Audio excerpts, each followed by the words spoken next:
Lors du dîner dominical, ma mère m'a regardé droit dans les yeux, et m'a dit, « Anna, c'est toi la plus forte. Brooke a bien plus besoin de cet argent que toi. » Mon père a hoché la tête, puis a déclaré, « Nous avons voté à 6 contre 2. Ces 95 000 euros, c'est désormais l'argent de la famille. » Brooke a souri, avant d'ajouter, « Ne sois pas égoïste, Frangine. Tu n'as même pas encore besoin d'une si grande maison. » Puis, ma mère a porté le coup de grâce, « Nous avons déjà dit à Kyle, que lui et Brooke pourraient utiliser ta chambre d'enfant, pendant 6 mois après la signature de la vente.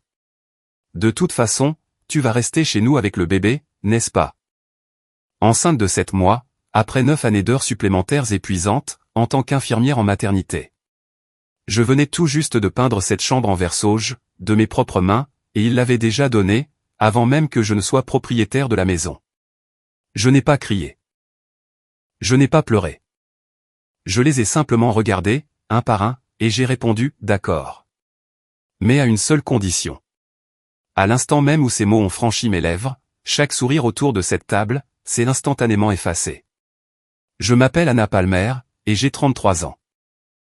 Bienvenue dans ce nouvel épisode de Revenger. Si vous avez déjà été trahi, par les personnes même qui étaient censées vous protéger, laissez un commentaire et dites-moi, je connais cette douleur.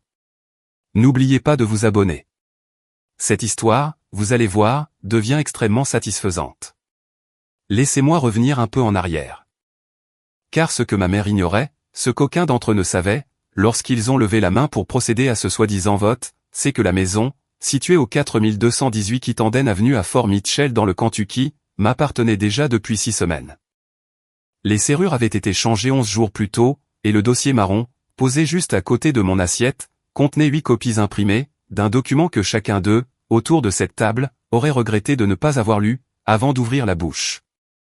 Pour comprendre comment j'en suis arrivé là, il faut d'abord saisir l'importance que cette chambre de bébé avait pour moi. Je suis infirmière en salle de travail et d'accouchement. Cela fait 11 ans que je travaille dans le même service, à l'hôpital Saint-Elizabeth Healthcare. J'ai mis au monde plus d'1 millier de bébés. J'ai accompagné de jeunes mères terrifiées, à travers 26 heures de contractions terribles, dans le bas du dos.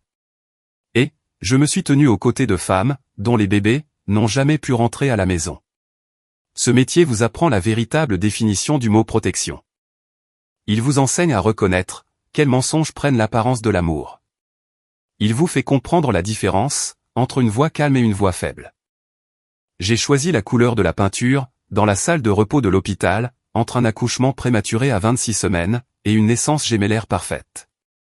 C'était la teinte Evergreen Fog de chez Sherwin-Williams, référence SW 9130. Ni menthe. Ni olive. Sauge. Cela ressemblait, tout simplement, à la couleur de la sécurité. J'ai collé l'échantillon de peinture, à l'intérieur de mon casier pendant 2 mois, avant d'acheter les pots.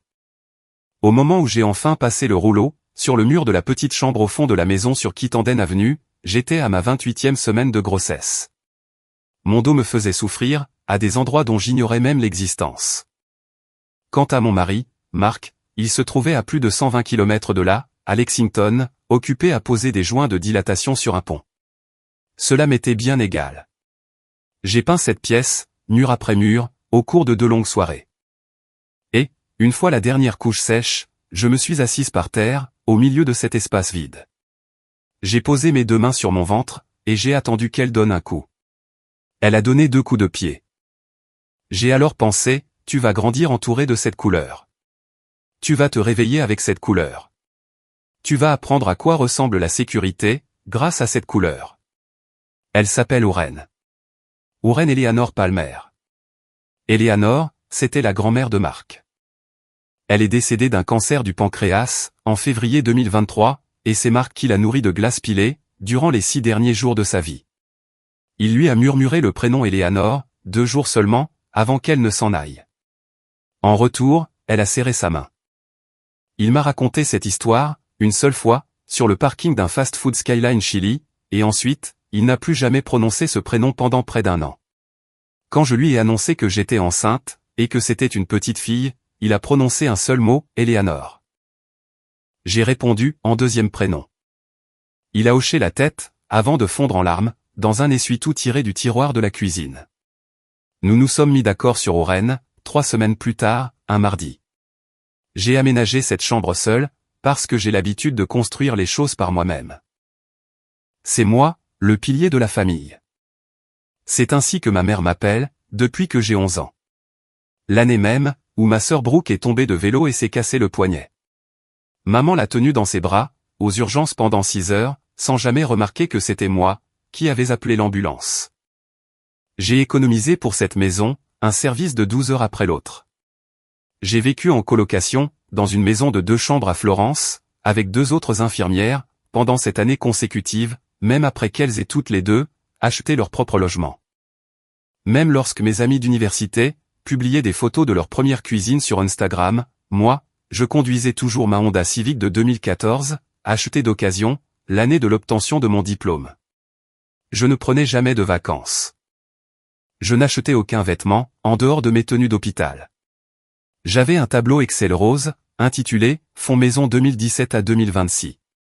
Et, chaque vendredi matin, après ma garde de nuit, je m'asseyais dans la salle de repos du personnel, pour le mettre à jour, avant de reprendre le volant. 9 ans d'efforts, et 95 412 € placés, sur un compte épargne à haut rendement chez Fifth Third Bank. C'était mon bilan, lorsque Marc et moi, nous sommes assis face à Teresa Cassidy. Elle est ma meilleure amie depuis la fac, et accessoirement, la meilleure agente immobilière du nord du Kentucky. Nous avons signé l'acte de vente de Kitanden, le 9 février 2026. J'ai versé 50 000 € d'apport, avec une assurance prêt hypothécaire pour les 18 premiers mois, que j'avais prévu de refinancer, dès que l'estimation de la maison le permettrait. Le reste de mes économies, soit 95 000 € tout rond, est resté à la banque, pour me servir de fonds de réserve. De quoi couvrir 12 semaines de congé maternité non payés, les meubles pour le bébé, et un matelas de sécurité pour 6 mois. Ce fameux coussin de secours, qui permet à une mère qui travaille, de dormir sur ses 2 oreilles. Marc et moi, nous nous tenions sur le porche du 4218 Kitanden, le jour de la remise des clés. Il a pris une photo avec son téléphone. J'y porte une salopette de grossesse, recouverte par l'une de ses chemises en flanelle. J'ai l'air épuisé, mais tellement heureuse, que j'ai presque du mal à me reconnaître. Cette image, c'est désormais le fond d'écran de mon téléphone, et je la contemple bien plus souvent, que la plupart des gens que je côtoie. Le SMS de ma mère est arrivé un lundi après-midi, pendant la 3e semaine de mars.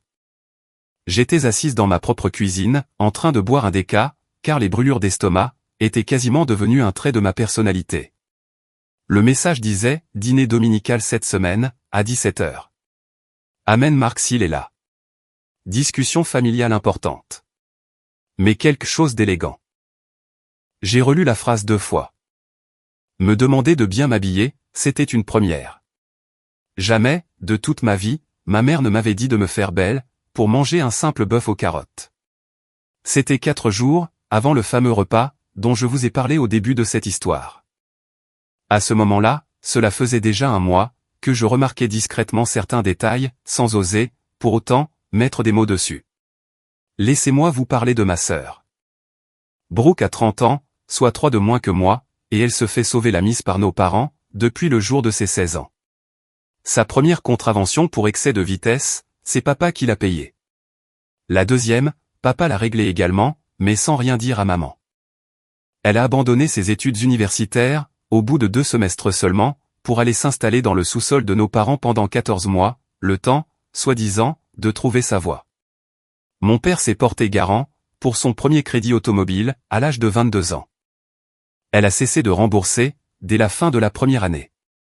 Le concessionnaire est venu récupérer le véhicule. Mon père, sans faire de bruit, a ponctionné 9 000 € sur ses économies, pour combler le déficit, et protéger sa propre cote de crédit, qui en avait déjà pris un coup. Il n'en a soufflé mot à ma mère. J'ai découvert cette anecdote, parce Brooke me l'a racontée elle-même, lors d'un repas de Noël en famille, en riant comme s'il s'agissait d'une simple blague. Il y a une photo encadrée de Brooke, à 17 ans pour son bal de promo, exposée sur l'étagère lumineuse du vaisselier de mes parents. Elle y porte une robe bustier rouge, et arbore un air radieux, totalement insouciant. On ne trouve aucune photo de moi équivalente, nulle part dans leur maison. Ma cérémonie de remise de diplôme d'infirmière. La remise de ma blouse blanche. Ma plaque commémorative, pour mes 11 ans de service à l'hôpital. Rien de tout cela ne trône à côté de son bal de promo. Mon père garde une petite boîte à biscuits en métal, tout au fond de son placard, remplie des reçus que Brooke a curieusement oublié de lui rembourser.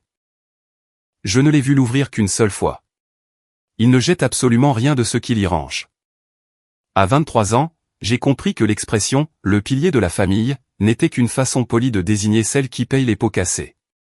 À 25 ans, j'avais cessé d'espérer que cela change. Brooke a 2 enfants.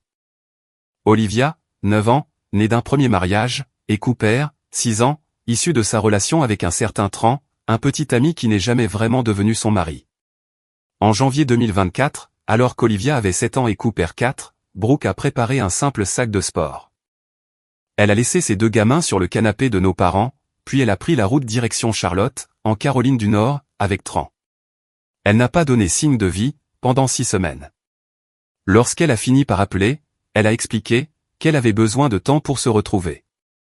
Elle a ajouté que les enfants seraient bien mieux avec leurs grands-parents pendant quelque temps. Elle a prononcé cette fameuse phrase « juste le temps que je me stabilise ».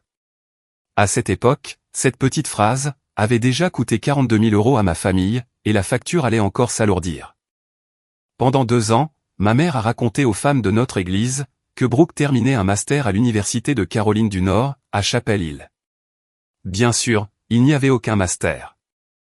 Il y a plutôt eu une longue succession de petits appartements, dispersés dans 3 banlieues différentes de Charlotte. Une relation amoureuse, qui se dégradait à vue d'œil avec Tran. Et un compte Facebook, sur lequel Brooke publiait, tout au plus, 2 fois par an. Ce mensonge sur l'université, c'était l'œuvre de Linda, ma mère. Patty Bergman, la femme du pasteur, avait cessé d'y croire au bout d'1 an environ, mais Patty n'est pas du genre à se mêler des affaires des autres. Vous verrez que son silence finira par avoir toute son importance. Olivia et Cooper ont donc grandi dans la chambre d'amis de mes parents. Ma mère les emmenait à l'école au début, mais lorsque son arthrite s'est aggravée, cette tâche m'est revenue. Je traversais le fleuve 2 fois par semaine, dans l'obscurité du petit matin. J'avalais une simple tartine dans leur cuisine, avant d'embarquer 2 petits êtres humains, sur la banquette arrière d'une Honda Civic, qui sentait déjà fort le café et les vitamines prénatales. Olivia est une petite fille très sérieuse, qui lit de vrais romans le soir, éclairée par une petite lampe accrochée à son livre. Un samedi matin, alors qu'elle mangeait des céréales, à la table de ma cuisine de Fort Mitchell, elle a levé les yeux vers moi, pour me poser une question. « Tante Anna, est-ce que maman m'aimait bien, quand j'étais petite ?» Je lui ai répondu que oui. Je lui ai expliqué que sa maman était quelqu'un de compliqué, qu'elle l'aimait très fort, mais qu'elle ne savait pas toujours comment le lui montrer correctement. Olivia a hoché la tête, et elle est retournée à ses céréales, sans poser d'autres questions. Elle savait pertinemment que ma réponse n'était qu'une version édulcorée de la réalité, et elle n'avait que 8 ans. Si vous avez déjà dû masquer la vérité, pour ménager un enfant qui en savait déjà bien trop, laissez-moi un commentaire, et dites-moi que vous comprenez cette douleur. N'oubliez pas de vous abonner, pour ne pas rater la suite de l'histoire. Car nous ne sommes pas encore arrivés au moment où je découvre les vidéos de la sonnette intelligente, et c'est là que tout bascule. Sachez que je lis tous les commentaires, même les plus courts. Tran a largué Brooke, en juillet 2025. Elle est alors retournée vivre, chez nos parents en septembre. Les enfants ne lui ont pas sauté au cou, lorsqu'elle a franchi la porte d'entrée. Pendant les 3 premiers jours, Olivia l'a d'ailleurs appelée Brooke. Ma mère a doucement corrigé la fillette, qui, par la suite, a tout simplement cessé de prononcer son prénom. Dès Halloween, ma sœur écumait les applications de rencontres. Pour Thanksgiving, elle a présenté à mes parents un homme du nom de Kyle Ashford. Ce dernier leur a affirmé qu'il était créateur de contenu dans l'immobilier et qu'il comptait plus de 11 000 abonnés sur TikTok. La veille de Noël, Kyle s'était installé dans la chambre d'amis avec elle. Pour le nouvel an, il annonçait leur fiançailles avec une bague plus grosse que tout ce que j'avais pu voir à son doigt jusqu'alors. J'ignorais encore que mon père avait discrètement retiré 10 000 € de son plan d'épargne retraite début janvier. Cette somme devait servir d'acompte non remboursable pour un appartement dans les célèbres tours résidentielles de Cincinnati, destiné aux jeunes fiancés. Ce logement était affiché au prix exorbitant de 485 000 €. Et bien sûr, ils n'avaient pas un centime d'apport supplémentaire. À eux deux, ils n'avaient d'ailleurs aucun emploi. Les abonnés de Kyle ne payaient pas son loyer, et Brooke n'avait pas eu de fiche de paie officielle depuis l'année de la naissance de son fils. Je n'allais découvrir ces fameux 10 000 euros qu'en examinant le reste des relevés de retraite de mon père, bien après ce fameux repas. Par contre, j'étais déjà au courant, pour les 58 000 euros restants. Je gardais ce lourd secret en moi, depuis le mois de novembre. Début novembre 2025, mon père m'avait en effet demandé de l'aider à organiser ses documents fiscaux pour la déclaration d'impôt à venir. Il touche une pension, après 40 ans passés chez Wagner Hardware à Norwood, qui a fermé ses portes en 2019. À cela s'ajoute une petite allocation de sécurité sociale, ainsi que plusieurs formulaires de retrait, liés à son compte épargne retraite chez Vanguard. À 65 ans, il a dépassé l'âge de la pénalité. Ces retraits ne subissent donc pas la retenue de 10%, mais ils doivent être déclarés, comme des revenus ordinaires, et il n'avait aucune idée de la façon de remplir son formulaire. Je suis infirmière, pas comptable, mais je suis le genre de personne, très à l'aise avec les tableaux Excel.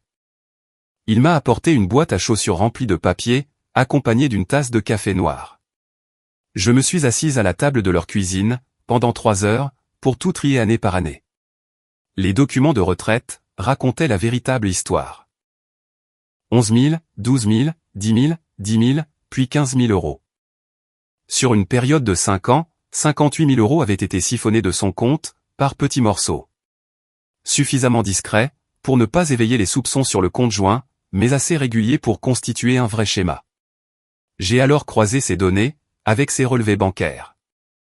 Chaque retrait était suivi dans les 10 jours, par un virement au nom de Brooke W. Je me suis reculé sur ma chaise. Mon père, qui se tenait près de l'évier, s'est retourné vers moi. Il avait une tasse à la main, qu'il a reposée si violemment sur le comptoir, que l'anse a claqué contre le carrelage. Il m'a regardé, et m'a dit, « Le cœur de ta mère ne supporterait pas de voir un tel montant, Annie. Nous allons récupérer cet argent, Brooke est en train de se stabiliser. Ne lui dis rien. » Je n'ai rien dit. J'ai pris en photo chaque relevé avec mon téléphone. J'ai créé un dossier couleur manille, sur lequel j'ai inscrit au crayon, sur l'onglet « Papa », à n'ouvrir qu'en cas de nécessité. Je l'ai rangé, dans le tiroir du bas du bureau de ma maison. Je pensais sincèrement, ne jamais avoir à m'en servir. 4 mois plus tard, j'imprimais pourtant, 8 exemplaires d'un tout autre document, et je plongeais la main dans ce tiroir, pour en ressortir l'intégralité du contenu. Voilà quelle était la dynamique de ma famille, juste avant ce fameux repas dominical. Une mère, qui dictait la version officielle. Un père, qui camouflait les dépenses. Une sœur, qui n'en assumait jamais les frais.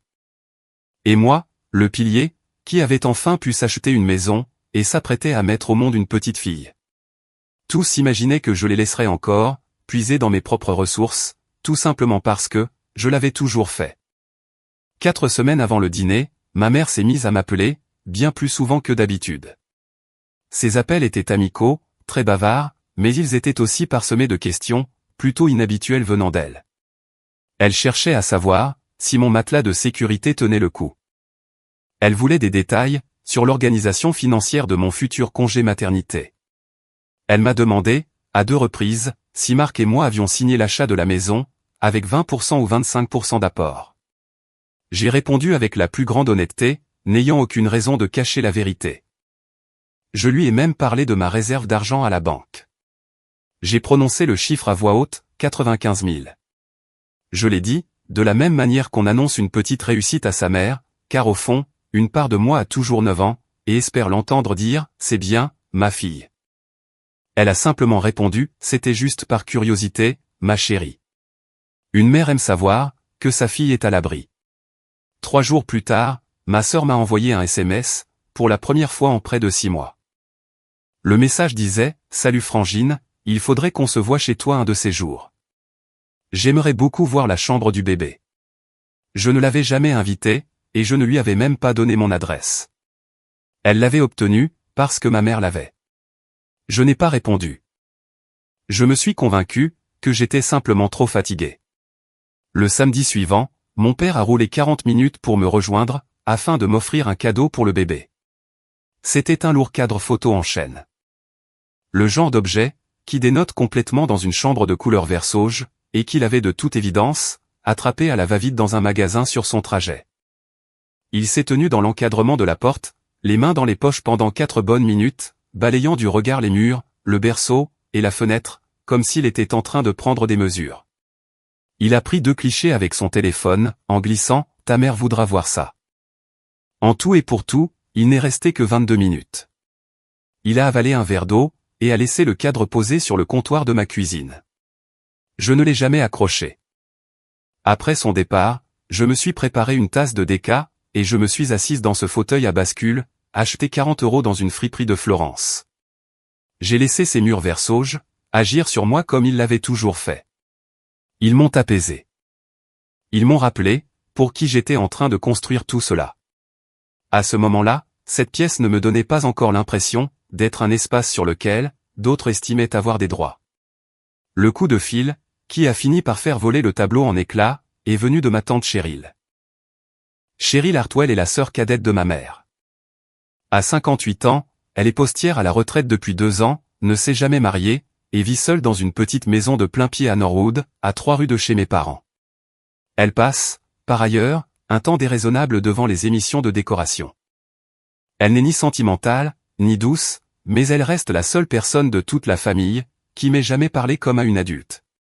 Elle m'a téléphoné un mardi soir, installée sur son porche. À travers la moustiquaire, je pouvais entendre la télévision en fond sonore. Elle m'a dit, « Dis-moi, ma chérie, c'est quoi le thème de ta fête prénatale ? Ta mère m'a demandé d'apporter des serviettes, mais elle a oublié de me préciser la couleur. » Je lui ai répondu, « Tante Cheryl, je n'ai organisé aucune fête prénatale. Marc et moi avions prévu de faire quelque chose en petit comité, avec mes collègues, une fois que le bébé serait là. » Il y a eu un lourd silence à l'autre bout du fil, puis ma tante a repris, en détachant chaque mot, « Ta mère affirme que le thème est nouveau départ. » Elle m'a même demandé de confirmer ma présence, avant le 5 avril. Je pensais qu'elle t'en avait parlé. Ce n'est pas le cas ? Nouveau départ. Je savais parfaitement où j'avais déjà entendu cette expression. Je l'avais vue à 3 reprises, sur le compte Instagram de Kyle Ashford. C'était le nom de code qu'il utilisait pour annoncer son emménagement dans l'appartement, un événement qu'il préparait depuis 2 mois. Nouveau départ, nouveau chapitre, avec le hashtag de grandes choses arrivent. Je me suis effondré sur une chaise dans la cuisine, incapable de prononcer un mot. Ma tante a brisé le silence de sa voix traînante, toujours un brin plus froide que ne l'exige la situation. « Anna, qu'est-ce qui se trame chez vous ?» Je lui ai répondu, le cœur lourd, « Tante Cheryl, je l'ignore encore, mais je crois que je suis sur le point de le découvrir. » J'ai raccroché, et je me suis dirigé vers le salon. J'ai ouvert l'application Ring sur mon téléphone, repensant à une notification reçue la veille. Je l'avais balayée d'un revers de doigt, persuadé qu'il s'agissait du livreur FedEx. J'ai cliqué sur l'historique, et j'ai commencé à faire défiler les enregistrements. Je ne me suis arrêté qu'au moment où j'ai trouvé la première visite. C'était 3 semaines plus tôt, un mercredi après-midi, très exactement à 14h18. La vidéo durait 32 secondes. La silhouette plantée sur mon porche n'était autre que ma sœur, Brooke. Elle portait sa veste orange de marque North Face, et tenait à la main son porte-clés orné du logo de l'équipe des Tampa Bay Rays. Je l'ai vu insérer une clé dans ma serrure, déverrouiller la porte avec aisance, puis pénétrer dans ma maison. Le journal de la serrure connecté, sur l'application Yell, a confirmé cette intrusion, entrée par clé manuelle, à 14h18 et 14 secondes. Elle était restée à l'intérieur, pendant 22 minutes. Affalé sur mon canapé, les yeux rivés sur l'écran, je suis resté le souffle coupé, pendant presque 1 minute entière. J'ai ensuite envoyé un texto à Marc, pour lui demander, « As-tu donné un double des clés à papa ? Ne me mens pas. » Marc a répondu en moins de 90 secondes, depuis son chantier aux abords de Lexington. Son message disait, « Oui, il me l'a demandé lors de notre emménagement. » Il a prétexté que c'était en cas d'urgence, ou pour la livraison d'un colis. Je suis désolé mon amour, j'aurais dû t'en parler. Je n'ai pas répondu à Marc. J'ai continué à faire défiler l'historique de ma caméra. 10 jours après sa première visite, j'en ai trouvé une seconde. C'était un vendredi matin, à 11h42. Brooke était de retour, mais cette fois-ci, elle n'était pas seule. Kyle Ashford l'accompagnait. Il tenait à la main un mètre ruban Stanley noir et jaune, le genre de modèle utilisé par les professionnels, et portait un porte-bloc sous le bras. Ce porte-bloc contenait une feuille de papier, que j'ai immédiatement reconnue en zoomant sur l'image arrêtée. C'était le plan de la maison, issu de mon dossier d'achat. Ce plan, je ne l'avais confié qu'à une seule et unique personne, en dehors de Marc, mon père. Le microphone de la caméra Ring capte plutôt bien les sons. La qualité audio est plus que correcte. J'ai donc regardé Brooke ouvrir la porte, puis le couple pénétrer chez moi, tout en entendant très distinctement la voix de Kyle. En franchissant le seuil, il a lancé « Où est chérie ? La chambre d'amis ferait un bon studio de montage. La chambre du bébé est plus grande. On pourrait pousser le berceau de ce côté, pour le moment. » Ensuite, la voix de Brooke a résonné de manière tout aussi claire, « Maman a dit que 6 mois devraient suffire. De toute façon, elle gardera le bébé chez elle. Par contre, ne déplace rien pour l'instant. » Ils sont restés à l'intérieur, pendant 8 minutes. À leur sortie, ils avaient l'air ravis d'eux-mêmes. Kyle arborait un grand sourire, tandis que Brooke tenait dans sa main un échantillon de tissu, qu'elle n'avait pourtant pas en entrant. Assise sur le bord de mon canapé, chez moi, mes clés dans ma propre poche, je regardais, effaré. Ma famille, ces personnes qui m'avaient élevé, décidaient en vidéo, que la chambre de mon futur bébé servirait de studio de montage à un inconnu, pendant 6 mois. Ils ignoraient que je les observais. Ils croyaient avoir le temps. Ils s'imaginaient que j'étais sûrement quelque part, en train d'être reconnaissante. Je n'ai pas versé une seule larme. Je n'ai pas téléphoné à ma mère. Je me suis levé, je suis allé dans la cuisine, et je me suis servi un grand verre d'eau.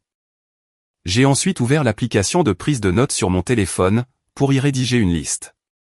Le titre de cette liste était simple, « Famille ». La toute première tâche à accomplir, disait, appeler le serrurier. Le lundi matin, avant ma garde de 7 heures, j'ai contacté l'entreprise Cincinnati Lock & Key. Un homme du nom de Clive Tarrant m'a répondu. Je lui ai expliqué que je souhaitais faire changer absolument toutes les serrures de la maison, la porte d'entrée, la porte arrière, et l'accès au garage. J'ai également exigé que la serrure connectée soit réinitialisée, et son code effacé. Je lui ai bien précisé que cette opération devait se faire en dehors de tout système partagé, car la famille de mon mari y avait accès via l'ancienne configuration, et je refusais catégoriquement qu'une notification leur soit envoyée. Clive m'a répondu d'une voix professionnelle, « Entendu, madame. » Une installation autonome, sans synchronisation avec l'application. Comptez 2 heures de travail, de bout en bout. Il a ensuite marqué une légère pause, avant de m'interroger, « Vous allez bien ? Vous avez l'air fatigué. » Il ne m'avait pourtant jamais vu. Nous étions simplement au téléphone, mais il reconnaissait parfaitement la voix d'une femme épuisée. Je lui ai avoué que j'étais enceinte, et que j'avais eu une journée difficile. Il m'a promis d'être là le lendemain, à 9 heures pétantes. Et il a tenu parole. Pendant qu'il travaillait, je l'observais depuis le canapé de ma maison, à travers la porte entr'ouverte. Depuis l'entrée, on avait une vue imprenable sur la chambre vert sauge. Clive y a jeté un rapide coup d'œil, et a remarqué, « C'est une couleur magnifique. C'est une pièce qui respire la sérénité. » Je l'ai payé 385 € en espèces. Il a soigneusement rédigé un reçu, pour le changement des serrures et la réinitialisation du système connecté, puis m'a recommandé de lui envoyer un SMS, si jamais je rencontrais le moindre problème. Une fois parti, la serrure intelligente a émis un petit bip de confirmation, au moment où la porte s'est refermée derrière lui. Le double de mon père, la clé même que Brooke utilisait, était désormais inutilisable. Il l'ignorait encore. Le fameux dîner n'était prévu que dans 11 jours. Voilà comment s'est déroulée la première semaine. La seconde a débuté par un brunch de Pâques, annoncé par ma mère, à peine 3 jours à l'avance. Elle avait décidé d'organiser cette fête en avance, le dimanche précédant la date officielle, sous prétexte que le bébé pouvait pointer le bout de son nez à tout moment, et que nous ne pourrions pas tous nous réunir. Marc était à la maison ce week-end-là. Je lui ai demandé s'il pensait que nous devions y aller, et il a répondu par l'affirmative, « Vas-y, observe leur petit manège, mais ne laisse rien transparaître pour l'instant. » C'est ainsi que, par un beau dimanche matin, nous avons traversé le fleuve pour nous rendre au repas. Toute la famille était réunie, mes parents, ma sœur, Kyle, Olivia, Cooper et ma tante Cheryl. Ma mère avait dressé la table avec sa plus belle porcelaine, et placé un gâteau au citron en plein centre, sur un élégant présentoir en verre. C'était la 3e fois en 2 mois, que je voyais ce satané gâteau. À 9 ans, c'était mon dessert préféré. Depuis lors, ma mère le sortait systématiquement, à chaque fois qu'elle avait un service à me demander. À 33 ans, je n'y prêtais même plus attention, mais ce jour-là, son manège m'a sauté aux yeux. Ce brunch n'était qu'une vaste pièce de théâtre. Ma mère y est allée de son anecdote, sur la chorale de l'église, tandis que mon père interrogeait Marc sur la construction d'un pont à Francfort. Brooke, assise juste en face de moi, a exhibé sa fameuse bague de fiançailles. Le sourire crispé, elle m'a demandé où j'en étais avec la chambre du bébé. Kyle, de son côté, s'est fendu d'un compliment sur la quiche de ma mère. Il est même allé jusqu'à prononcer l'expression « cette magnifique famille » à 2 reprises. Au bout d'une quarantaine de minutes, Brooke s'est levée pour se rendre aux toilettes. Elle a laissé son téléphone traîner sur le plan de travail de la cuisine. Une coque en or rose, ornée de fausses fourrures, l'écran tourné vers le bas. J'étais seul dans la cuisine, en train de rincer mon verre, pendant que le reste de la tablée finissait son repas. Le bruit de la porte des toilettes, claquant au bout du couloir, m'est parvenu. Au même instant, le téléphone de Brooke a émis un petit bip, et l'écran s'est allumé, pour afficher une nouvelle notification, message vocal, Kyle, accompagné d'un cœur blanc. J'avais 8, peut-être 10 secondes, pour réagir. Ma décision fut prise en un éclair. J'ai sorti mon propre iPhone, j'ai ouvert l'appareil photo, et j'ai lancé un enregistrement vidéo, pour capter le son avec mon micro. Je l'ai soigneusement calé, derrière un vase en verre rempli de tulipes jaunes, en orientant l'objectif vers l'écran de son téléphone. Son appareil était réglé, sur le mode de prévisualisation avec haut-parleur. Le volume était poussé au maximum, et l'écran déverrouillé. Le message vocal s'est donc déclenché automatiquement, grâce à la fonction de transcription intégrée. Je n'ai même pas eu besoin de toucher à son téléphone. L'enregistrement a duré 38 secondes. La voix de Kyle était décontractée. On devinait qu'il était au volant, car on entendait le cliquetis de son clignotant en fond sonore. Il a lancé « Coucou bébé. Je viens de discuter avec ta mère, c'est dans la poche. » Elle m'a confirmé qu'Anna passerait les 2 premiers mois, suivant la naissance, chez eux de toute façon. On n'a plus qu'à jouer la carte de la douceur. Dis-leur que tu vas t'installer dans la maison en premier, pour donner un coup de main avec le bébé. Une fois qu'on sera dans les murs. Ils n'oseront jamais jeter à la rue la sœur d'une femme enceinte. Quand la petite sera là, on aura pratiquement les droits des squatteurs. Mais n'en souffle pas un mot pendant le brunch. Laisse ta mère gérer ça dimanche prochain. Je t'aime, rappelle-moi. J'ai arrêté mon enregistrement, j'ai récupéré mon téléphone, et je suis retourné m'asseoir à table. J'ai esquissé un sourire en direction d'Olivia, et je lui ai proposé de partager mon dernier petit pain. Brooke est revenue des toilettes, et s'est glissée sur sa chaise. Elle a attrapé son téléphone, pour le verrouiller, sans même jeter un œil à sa notification. Dans son univers à elle, un message vocal de son cher Kyle ne se consultait pas en public. Une dizaine de minutes plus tard, j'ai prétexté un besoin de prendre l'air, et je suis sorti sur la terrasse arrière de mes parents. Les latents cèdres rebiqués sur les bords, et un plant de romarin, que ma mère avait oublié d'arroser, trônait tristement, mort dans son pot en terre cuite près de la rambarde. Le vent de mars était encore piquant. J'ai agrippé la balustrade à 2 mains, en essayant de reprendre mon souffle. C'est à cet instant précis que Oren a donné un coup de pied. D'abord un seul, suivi d'un deuxième, puis d'un troisième, assez violent pour me faire tressaillir du côté droit. Je lui ai alors murmuré à voix basse, « Nous n'habiterons pas avec cet homme. Pas même une seule journée. » Marc m'a rejointe à l'extérieur, une dizaine de minutes plus tard. Sans me poser la moindre question sur ce qui n'allait pas, il m'a regardé et m'a dit, « Rentre avec moi. J'ai quelque chose d'important à te donner ce soir. » Dans la voiture, alors que nous traversions le pont Brent Spence, je lui ai tout déballé, le message vocal, les vidéos de la sonnette, et la visite du serrurier. Il m'a écouté en silence pendant tout le trajet, sans jamais m'interrompre. À mi-chemin, il a pris la parole d'une voix très douce, « J'ai aussi quelque chose pour toi.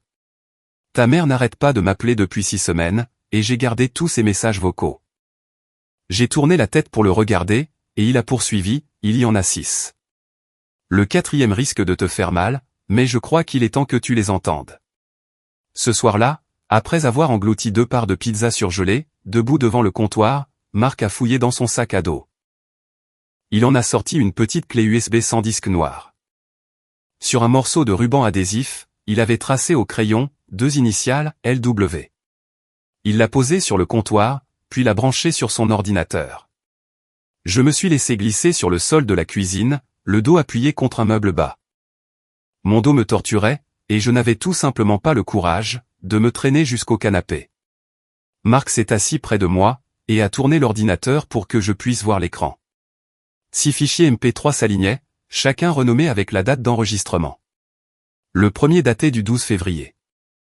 La voix de ma mère a retenti, décontractée, amicale, avec l'intonation d'une question. « Marc, mon chéri, c'est Linda. Je voulais te parler d'un petit quelque chose.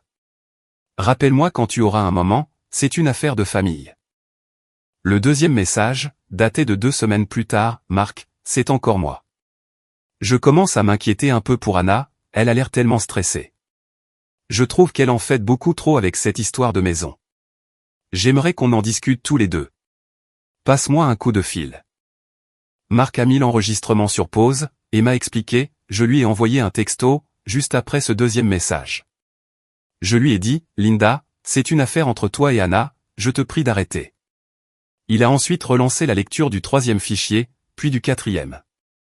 Ce 4e message m'a littéralement coupé le souffle. Elle y déclarait, « Marc, je vais être franche avec toi. Tu ne fais pas encore vraiment partie de la famille. Tu ne peux pas comprendre. Anna a toujours été la plus difficile, la plus têtue. Mais toi, tu pourrais l'aider à saisir ce que représente réellement la famille. C'est le rôle d'un bon mari. Il doit l'aider à prendre du recul. Brooke en a besoin. Ses enfants ont besoin que leur mère trouve de la stabilité. Anna pourra toujours mettre de l'argent de côté plus tard. Elle est encore jeune. S'il te plaît, rappelle-moi. » J'ai fermé les yeux, écœuré. Marc a repris, le 5e est plus bref. Elle y exprime sa frustration, car je ne l'ai toujours pas rappelé. Ce 5e fichier ne durait que 18 secondes. Quant au 6e, long de 41 secondes, il recelait quelque chose de bien pire. « Écoute, Marc. Si tu refuses de nous aider sur ce coup, je ne suis pas certaine que votre bébé sera le bienvenu chez nous. Nous tendons les bras à ceux qui nous tendent les leurs. C'est ainsi que fonctionne une vraie famille. Je t'aime beaucoup, et je t'offre l'occasion de faire le bon choix. Ne la gâche pas. » L'horloge de la cuisine affichait 23h34. Marc a refermé son ordinateur portable, sans prononcer le moindre mot. Je suis resté assise là, les mains posées sur mon ventre, sentant Oren bouger doucement en moi. J'ai laissé un pesant silence flotter, pendant une bonne minute et demie. J'ai fini par dire, « Dimanche prochain, apporte absolument tout. Je préparerai le dossier mercredi soir. » Marc a hoché la tête, avant de m'aider à me relever. Nous sommes allés nous coucher, et pour la première fois depuis une semaine, j'ai dormi d'une traite. Une partie de mon esprit avait enfin trouvé un point de chute. J'ai préparé ce dossier, le mercredi à 23h. J'étais seul dans la cuisine, pendant que Marc dormait. J'avais devant moi, un bloc-notes jaune, un stylo bic, et une grande tasse de tisane à la camomille, que j'avais laissé refroidir. La lumière de la chambre du bébé brillait encore au bout du couloir. J'y avais passé un moment un peu plus tôt, armé d'un petit pinceau, pour faire une retouche sur une plainte. Cette teinte vert sauge donnait à tout le reste de la maison un air d'excuse silencieuse. J'ai rédigé 6 points précis. Une fois terminé, je me les suis lus à voix haute. Ensuite, j'ai tout tapé sur mon ordinateur, et j'ai imprimé 8 copies sur l'imprimante HP de mon bureau. Je me suis rendu au magasin Office Depot, sur la Dixie Highway, pour y acheter une chemise cartonnée de couleur manille à 1,99 €. De retour chez moi, j'ai inscrit un seul mot sur la couverture, avec un feutre noir, « Famille ». J'y ai glissé les 8 copies, j'ai posé le tout sur la table de la cuisine, et j'ai saisi mon téléphone. J'ai composé le numéro de ma tante Cheryl. Bien qu'il soit passé 22h, elle a décroché dès la 2e sonnerie. Elle m'a annoncé de but en blanc, j'ai déjà contacté le pasteur Bergman. Il sera là dimanche, à 16h55 avec Patty. Il apportera le programme de Pâques à ta mère. Elle ne pourra pas lui refuser l'entrée. Quoi que tu aies préparé, amène-le.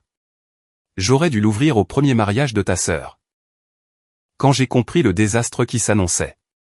Je ne commettrai pas cette erreur 2 fois.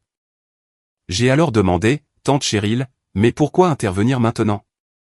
Et elle a répondu, parce que ce bébé, que tu portes dans ton ventre, n'a jamais demandé à naître, dans une famille qui parasite les plus forts. Il faut bien que quelqu'un fixe des limites. Je regrette juste, d'avoir mis 60 ans à le faire. Je me suis installé dans le fauteuil à bascule de la chambre, le dossier sur les genoux, dans la pénombre. Oren a donné un petit coup. Je lui ai promis, que jamais, elle ne grandirait en subissant ce que j'avais dû subir. Puis, je suis allé me coucher. Si vous aussi, vous vous êtes déjà retrouvé, seul à une table de cuisine au beau milieu de la nuit, à mettre par écrit vos 4 vérités, sur ces personnes qui vous ont appris à vous taire, cliquez sur le bouton j'aime. Je lis chaque commentaire avec attention. Dites-moi, qu'auriez-vous inscrit en premier lieu, dans votre propre dossier? Je suis curieuse de le savoir. Le fameux repas a lieu dimanche. Restez avec moi pour la suite. Le dimanche. Nous sommes arrivés à 16h55 tapante, c'est Marc qui conduisait. Je tenais mon dossier à 2 mains, comme un objet précieux et fragile. Marc, de son côté, portait son sac à dos sur une épaule. À l'intérieur, se trouvait son ordinateur portable, ainsi qu'un câble HDMI glissé dans la poche latérale, au cas où la fonction Chromecast ferait des siennes. Le pasteur Curtis Bergman et son épouse Patty patientaient déjà sur le perron, lorsque nous nous sommes garés dans l'allée. Le pasteur tenait une petite pile de programmes de Pâques, imprimés sur du papier cartonné rose. Ma mère a ouvert la porte, l'air étonné. Bien sûr, cette surprise n'était que pure comédie. Tante Cheryl l'avait prévenue de leur venue, mais elle a tout de même feint l'étonnement avec de grands yeux innocents. Elle s'est exclamée, « Curtis, Patty, quelle merveilleuse surprise! Vous restez dîner, j'espère? J'ai préparé assez de bœuf aux carottes pour nourrir un régiment. » Ma tante Cheryl a fait son apparition à 17h précise, le visage totalement impassible. Elle m'a prise dans ses bras sur le pas de la porte, m'a serré les épaules, une seconde de plus que d'habitude, puis a filé dans la cuisine. Mon oncle Dal Whitmore, le frère cadet de mon père, a débarqué à 17h05, avec une bouteille de vin de supermarché. Il était déjà en train de raconter une anecdote, sur une canalisation de douche bouchée, qu'il avait réparée pour un client le matin même. Dal est plombier. À 60 ans, il continue de prendre systématiquement le parti de mon père, comme il le fait depuis l'âge de 10 ans. Il a d'ailleurs, ce genre de voix qui cherche toujours l'approbation générale. Brooke et Kyle ont accumulé 12 minutes de retard. Ils ont fait leur entrée, rayonnant de confiance. La bague de fiançailles de Brooke a capté la lumière dans le couloir, tandis que Kyle arborait un blazer sur un simple t-shirt. Il a gratifié tout le monde d'une poignée de main identique. Quant à Olivia et Cooper, ils ont dîné sur l'îlot central de la cuisine, les yeux rivés sur un iPad, qui diffusait le dessin animé Bluey. C'était là une touchante attention de Marc. Il les avait installés confortablement, avant même que nous ne passions à table. Ces 2 petits êtres humains engloutissaient de minuscules pois verts dans leur assiette, des écouteurs vissés sur les oreilles. 8 adultes prenaient place dans la salle à manger. Mon père en bout de table, et ma mère à l'opposé.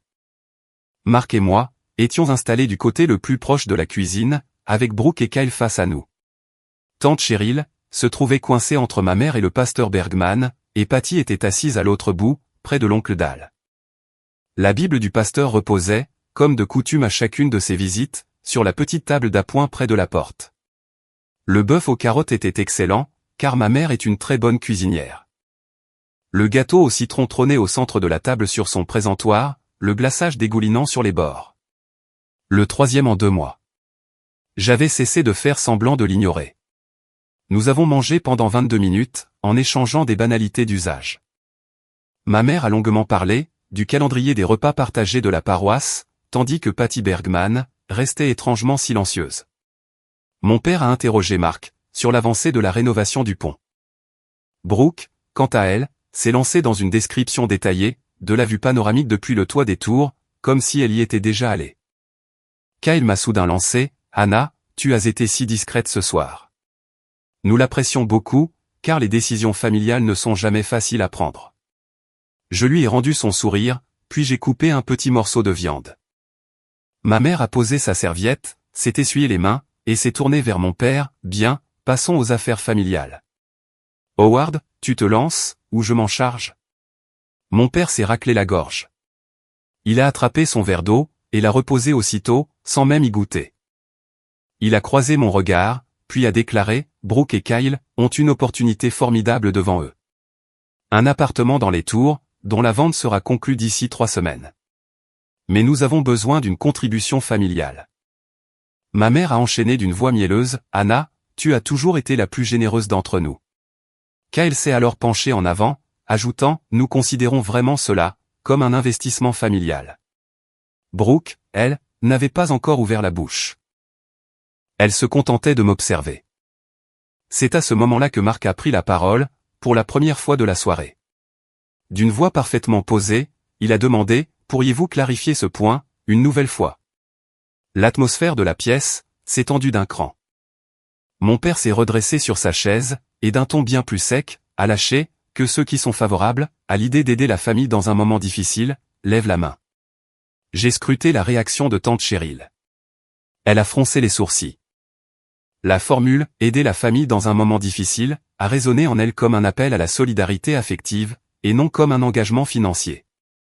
Sa main a commencé à se lever très lentement, à l'image d'un fidèle à l'église, lorsque le pasteur demande qui souhaite s'engager dans la prière. Mais avant même que ses doigts n'atteignent la hauteur de son épaule, ma mère avait déjà levé la sienne. Mon père aussi. Les bras de Brooke et Kyle étaient déjà tendus vers le plafond. La main de l'oncle Dal s'est levée une demi-seconde après celle de mon père, car c'est toujours ainsi que les choses se passent avec lui. 6 mains en l'air. Tante Cheryl a balayé la table du regard, a penché la tête, et a demandé, Howard, pourquoi viens-je de voter au juste? Mon père lui a répondu, pour aider la famille, Cheryl. Juste pour aider la famille. Elle a immédiatement baissé le bras, en rétorquant, ce n'est pas du tout ce que tu avais demandé. Mais il était déjà trop tard, mon père venait de proclamer, le vote est de 6 contre 2. Les décisions familiales sont sans appel, Annie. Le virement sera effectué dès lundi. Ma mère a pivoté tout son corps dans ma direction. Elle a adouci sa voix, de la même façon qu'elle le faisait quand j'avais 11 ans, et qu'elle voulait me faire arrêter de pleurer. Elle a prononcé ces mots, Anna, tu es la plus forte d'entre nous. Brooke a tellement plus besoin de cet argent que toi. Mon père a ajouté, d'un ton presque affectueux, le vote a tranché, 6 contre 2. Ces 95 000 € sont désormais le patrimoine de la famille. Brooke a esquissé un sourire. Un sourire de façade, qui n'atteignait pas ses yeux. Elle a renchéri, ne sois pas égoïste, Frangine. Tu n'as pas encore l'utilité d'une aussi grande maison. Puis ma mère a asséné le coup final, d'ailleurs, nous avons prévenu Kyle. Lui et Brooke occuperont la chambre d'enfant, pendant les 6 mois qui suivront la signature de ton achat. Tu resteras de toute façon ici avec le bébé, n'est-ce pas? Un silence de plomb s'est abattu sur la pièce. Sous la table, Marc a glissé sa main dans la mienne. Il a exercé une légère pression, et je lui ai rendu son étreinte. J'ai attrapé ma serviette, je l'ai repliée avec soin, en suivant ses plis d'origine, et je l'ai posée à côté de mon assiette. J'ai laissé un silence pesant, planer pendant 3 longues secondes. J'ai planté mon regard dans celui de ma mère, puis de mon père, de Brooke, et enfin de Kyle. J'ai fini par dire, c'est d'accord, mais à une seule condition. Le sourire de ma mère s'est alors élargi, triomphant. Elle a commencé à dire, mais voyons, il n'y a jamais de condition entre nous, ma chérie. Nous organiserons le transfert lundi. Je l'ai totalement ignoré. Je me suis tourné vers mon père, pour lui demander, papa, pourrais-tu me prêter la télécommande de l'Apple TV? Il a cligné des yeux, décontenancé. Il s'attendait sûrement à tout, sauf à cette requête. Il a bafouillé, bien sûr, Annie, elle est posée sur le buffet. Je me suis levé, je me suis dirigé vers le meuble, pour récupérer la télécommande, puis je suis revenu m'asseoir. Marc était déjà en train de sortir l'ordinateur de son sac. Si vous avez écouté jusqu'ici, je vous en remercie. Les 4 minutes qui vont suivre, sont celles que j'ai minutieusement répétées, dans ma cuisine le mercredi soir, sur les coups de 23 heures. Si vous voulez découvrir ce qui se passe lorsqu'une femme garde son calme, et étale enfin toutes ses preuves sur la table, restez avec moi. Pensez à vous abonner, si vous estimez qu'Anna a pris la bonne décision. Le dossier est sur le point de s'ouvrir. J'ai changé la source de la télévision. Le match d'entraînement des Rays, que mon père regardait en sourdine, a brusquement disparu. L'écran Samsung de 55 pouces fixé au mur est devenu bleu l'espace d'un instant. Marc a branché le câble HDMI sur son Mac. L'image est apparue, affichant l'application Ring déjà ouverte. D'une voix parfaitement calme, je me suis adressé à la tablée. « Chère famille, j'aimerais que vous visionniez tous un extrait tiré de l'enregistrement de ma caméra. Datant du début du mois.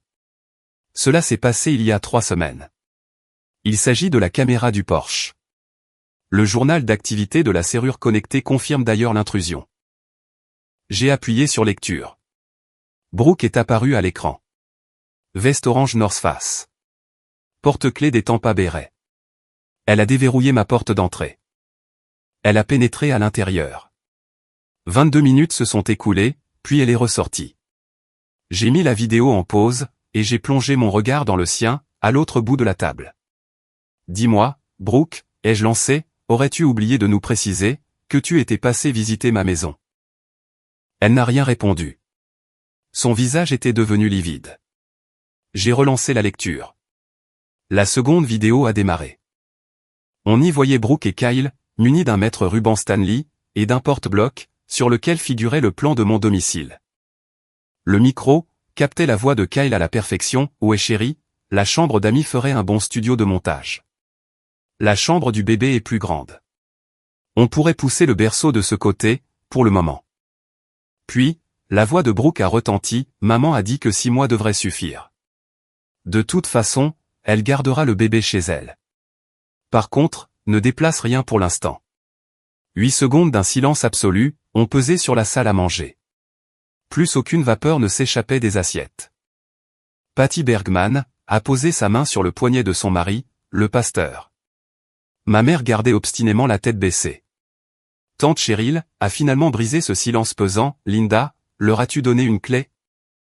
Ma mère a chuchoté, d'une toute petite voix. « C'est Howard qui l'a fait, pour les colis FedEx. » C'est tout.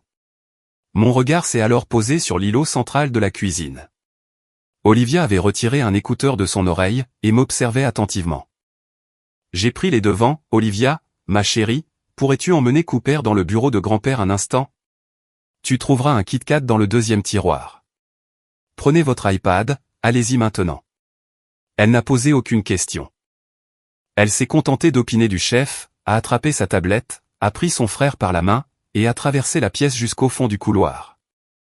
À 9 ans, Olivia connaissait trop bien ce ton sérieux qu'emploient les adultes. Elle l'avait déjà entendu. J'ai sagement patienté, jusqu'au déclic de la porte se refermant derrière eux, avant de reprendre. Il reste un dernier enregistrement, qui date du brunch de Pâques de dimanche dernier. J'ai sélectionné le fichier vidéo sur mon téléphone, et je l'ai diffusé sur la télévision. Le son a jailli, clair et net, de la barre de son. La voix de Kyle, pendant 38 secondes. « Coucou bébé.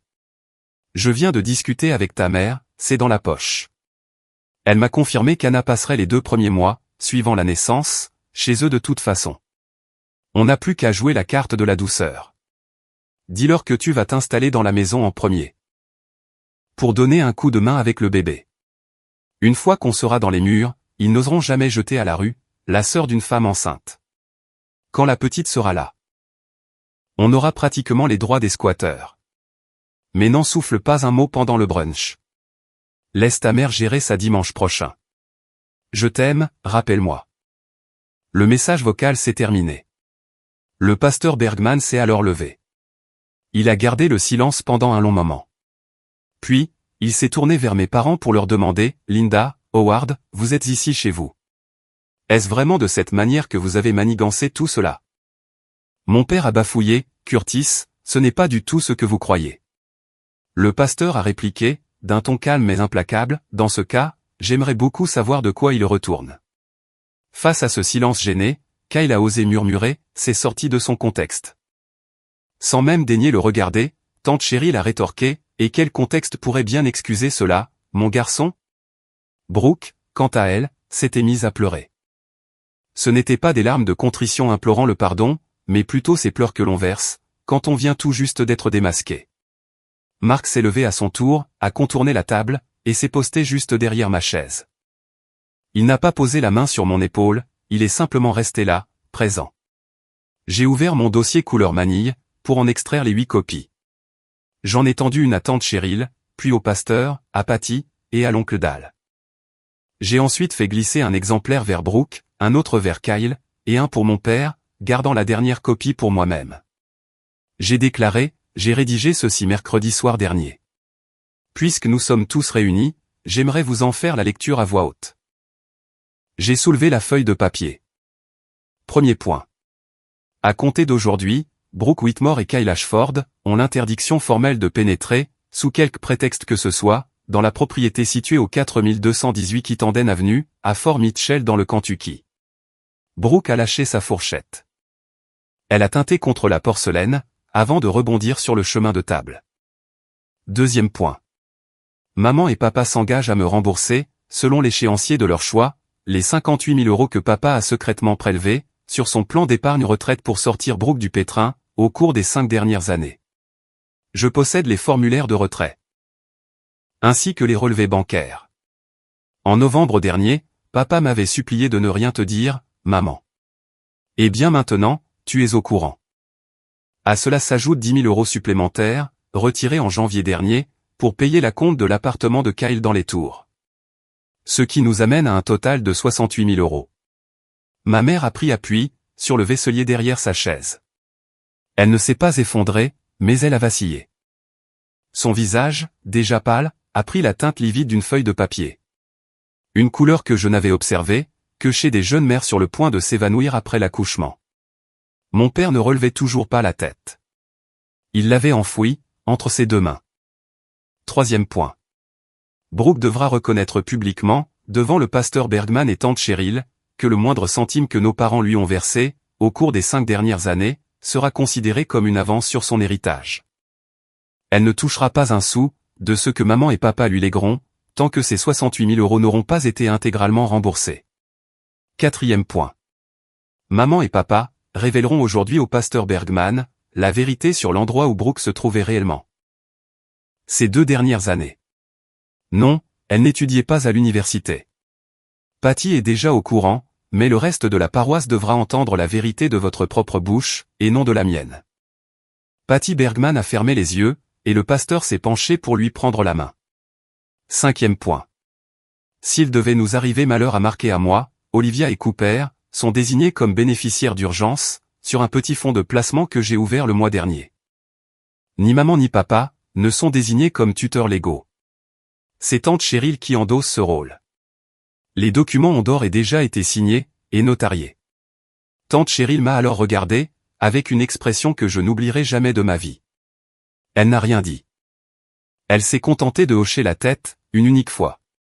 J'ai ensuite tourné la page. Sixième point. Maman a déclaré, et je cite, que Brooke et Kyle pourraient occuper la chambre du bébé, pendant les 6 mois suivant la conclusion de la vente. Sachez que j'ai finalisé l'achat de la maison du 4218 Kitanden, le 9 février dernier, soit il y a plus de 6 semaines. Aucun d'entre vous n'a assisté à la signature. Et aucun d'entre vous n'a cherché à le faire. Cette maison m'appartient, depuis maintenant 43 jours. Chaque pas que Brooke a fait à l'intérieur de ma maison. Chaque mesure que Kyle a prise dans la chambre de ma fille. La moindre de leurs conversations dans mon propre couloir. Tout cela constitue une violation de domicile, dans une propriété qui m'appartient. Depuis 1 mois et demi.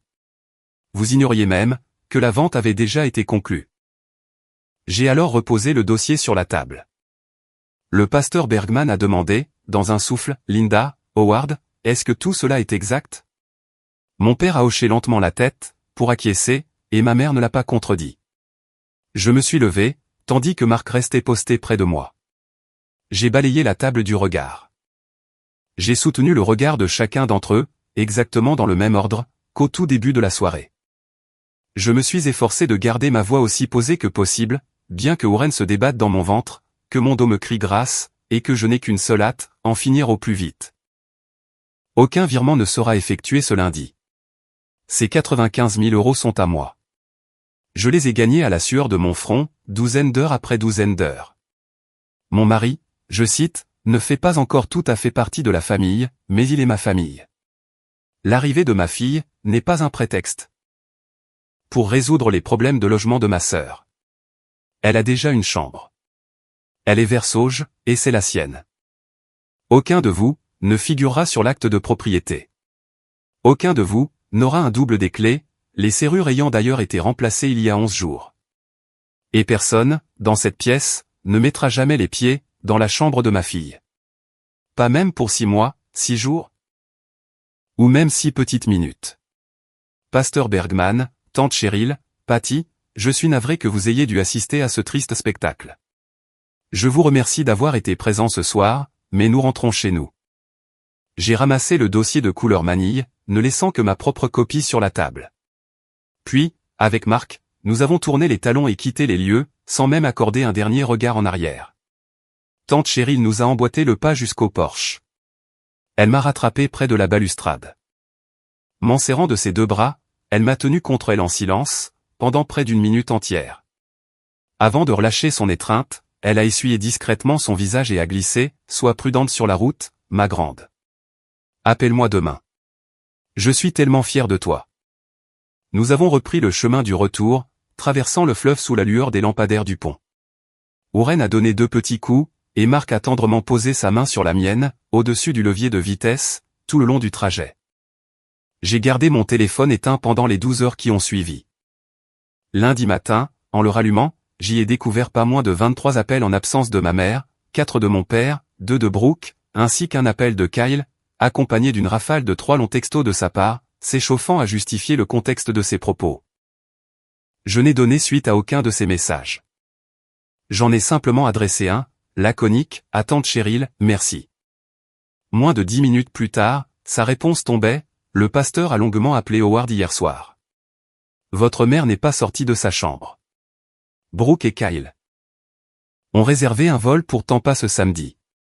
Ils ont fait une croix sur les 10 000 € de l'appartement. Je te tiens au courant. Je t'aime fort, ma chérie. Mardi, Brooke m'a envoyé un message, je suis désolé, sincèrement.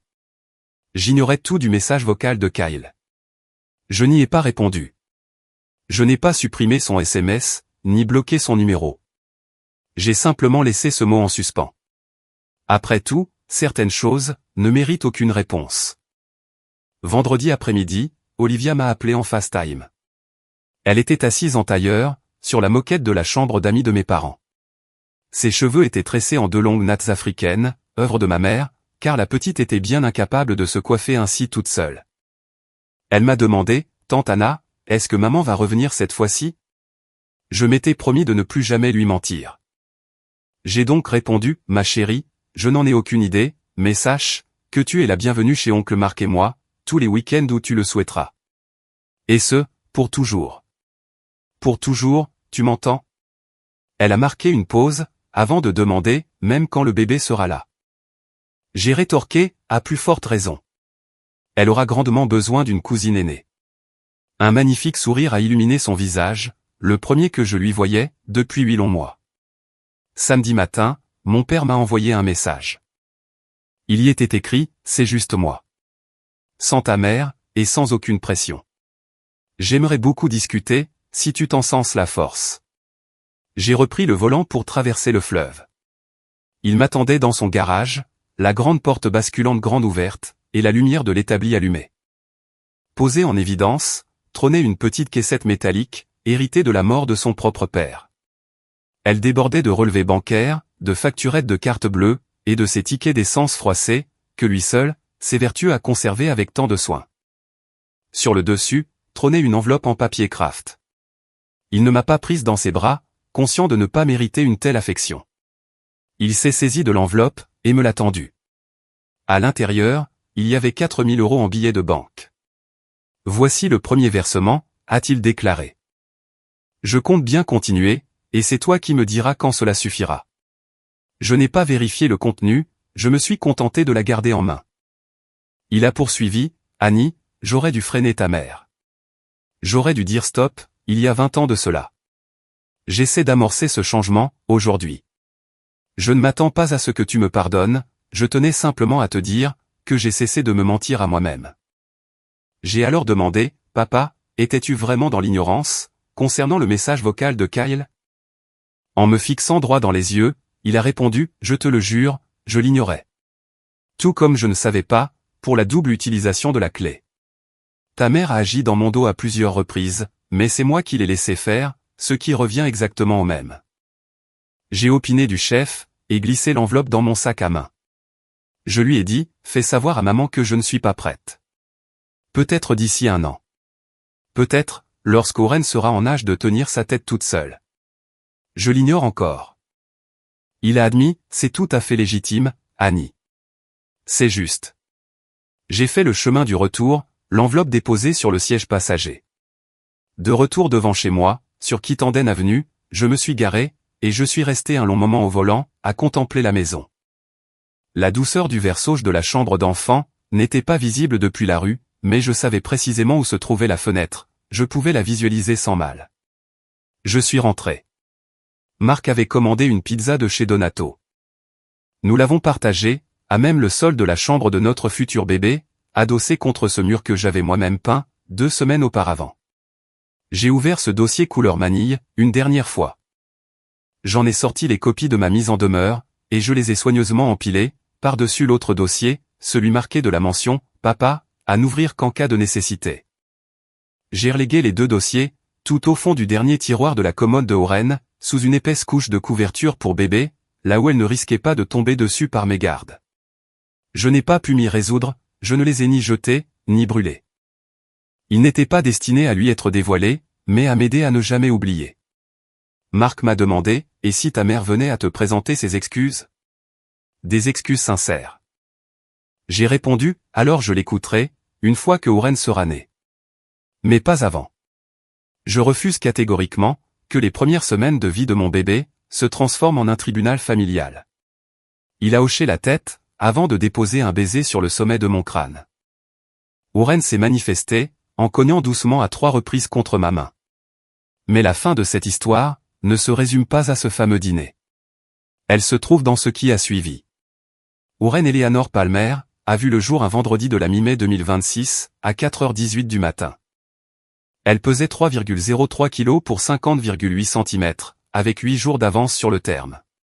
Un déroulement on ne peut plus classique, pour un premier accouchement. J'en étais à 38 semaines et 1 jour de grossesse. J'ai perdu les os à 1h12 du matin, alors que je tartinais des toasts au beurre de cacahuètes sur le plan de travail, tout en me demandant, pour la 3e fois, pourquoi diable je me préparais ça. Aux alentours d'1h du matin, Marc m'a conduite à l'hôpital Saint-Élisabeth, celui-là même où j'exerçais depuis 11 ans. Pour la toute première fois, je pénétrais dans le service de maternité en tant que patiente. L'infirmière en chef de garde s'appelait Bridget Aurin, une amie fidèle, depuis l'année de l'obtention de mon diplôme. Dans le couloir de triage, elle a posé fermement ses mains sur mes épaules, et m'a lancé, « Anna, pousse quand je te le dirai.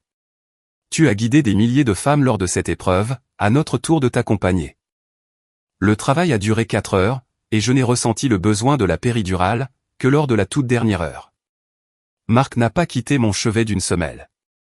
Lorsqu'Oren est né, son premier cri fut strident, chargé d'une petite indignation, de ces cris qui font sourire les infirmières, tant nous les connaissons bien.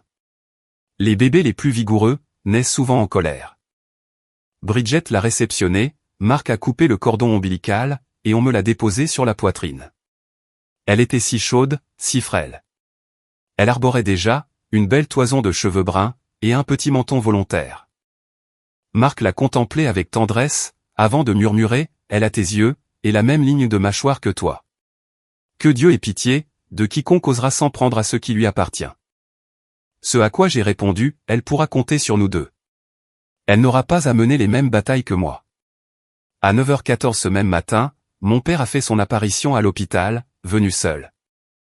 Il avait apporté un petit sac cadeau, contenant un doux body blanc, ainsi qu'une carte pliée, ornée d'un mot écrit à la main, « À compte pour devenir un meilleur grand-père.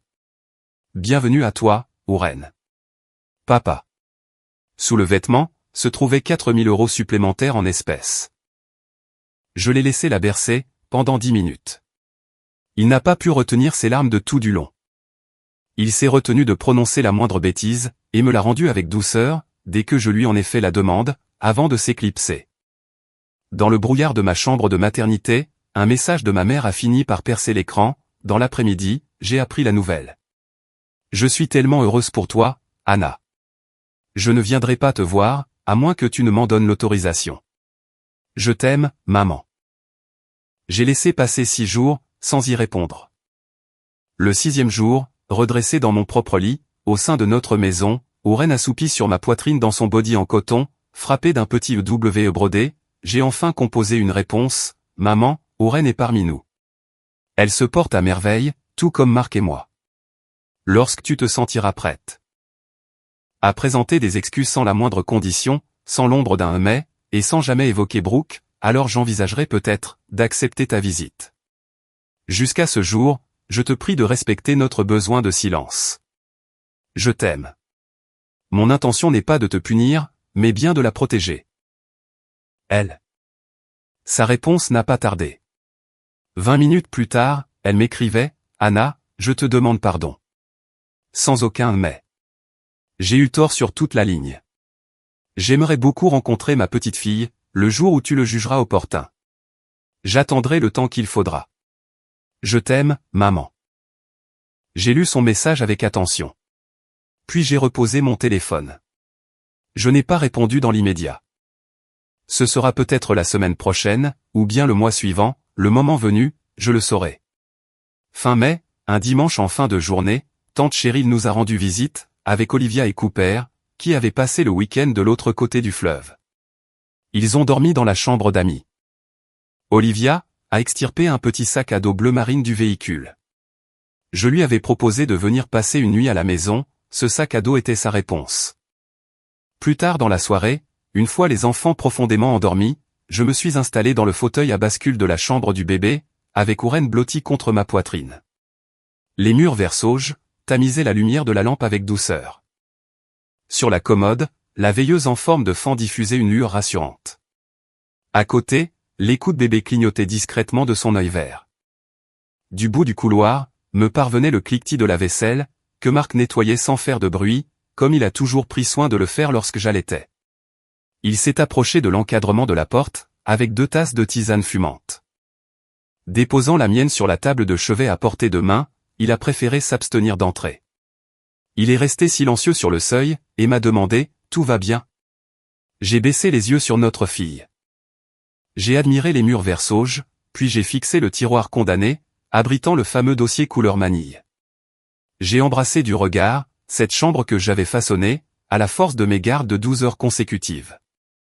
Cette même chambre, que ma propre famille avait tenté de m'arracher, avant même de savoir qu'elle m'appartenait officiellement. Un lieu sacré, où jamais il ne mettrait les pieds, tant que je serais en vie. J'ai répondu, maintenant, oui, ça va. Ces murs n'accueilleront que les voix de ceux qui l'aiment. Il a esquissé un sourire, a éteint la lumière du couloir, et a laissé la porte entr'ouverte, avant d'aller se coucher. Je me suis attardé un peu plus longtemps dans le fauteuil à bascule. Le souffle régulier de Oren caressait ma clavicule. La maison était plongée dans un silence absolu, celui-là même que j'avais tant espéré bâtir. Imprégné d'une sécurité infaillible, celle que j'avais mise en place, à ma façon. Si vous avez déjà eu la chance de serrer fort un tout petit être contre votre cœur, dans une pièce que vous avez construite de vos propres mains, alors vous comprenez sans doute ce que je veux dire, lorsque j'affirme que l'apaisement n'est en rien synonyme de reddition. Imposer des limites n'est pas un acte de cruauté, et la famille n'a aucun droit de regard sur ce que vous avez bâti sans elle. Quant à l'amour, le véritable amour, il n'est en aucun cas une monnaie d'échange, à dépenser selon le bon vouloir d'autrui. Je n'ai pas crié. Je n'ai pas supplié. Je n'ai consenti à céder, absolument aucun de mes droits, et c'est très bien ainsi. Si mon récit a trouvé un écho en vous, n'hésitez pas à cliquer sur j'aime. Partagez-le, avec cette femme de votre entourage, qui endosse le rôle de pilier dans sa propre famille. Abonnez-vous, pour ne rater aucune des prochaines histoires de cette série. Dans les commentaires, dites-moi une seule chose, quelle est votre chambre vert sauge à vous? Ce refuge que vous avez érigé seul, sans l'aide de quiconque. Cet espace interdit, à quiconque d'autre. Je suis curieuse de le découvrir, car je lis scrupuleusement chaque message que vous m'envoyez. Reposez-vous bien. Soyez bienveillant envers les femmes de votre vie, celles qui tiennent fermement la barre. Car elles sont épuisées.